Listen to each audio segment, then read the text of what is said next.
హోలీ వస్తుందంటే చాలు దేశమంతా పండుగే. దీపావళి తర్వాత దేశంలో అత్యంత వేడుకగా జరుపుకునే పండుగల్లో ఇది ఒకటి.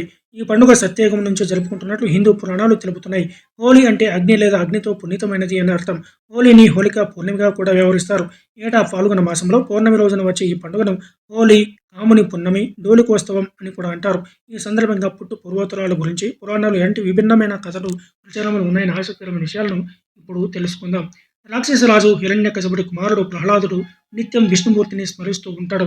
అది హిరణ్యకశిపుడికి నచ్చదు. దీంతో ప్రహ్లాదుని మట్టుబెట్టాలని నిర్ణయించుకుంటాడు.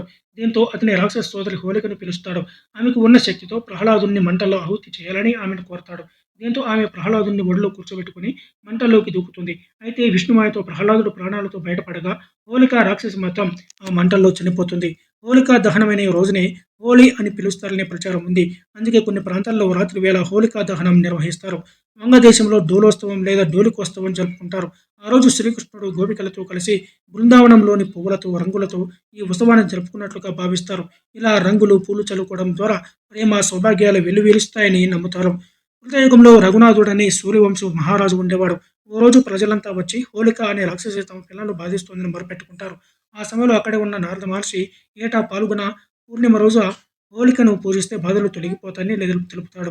ఆ పూజలు పగటి వేళ చేస్తే కష్టాలు వస్తాయని, అంతా రాత్రి వేళ నిర్వహించాలని వివరిస్తాడు. దీంతో అప్పటి నుంచి హోలీ పూజలు నిర్వహిస్తున్నట్లు పూర్వీకులు చెబుతుంటారు. డోలిక అంటే ఉయ్యాల అని అర్థం.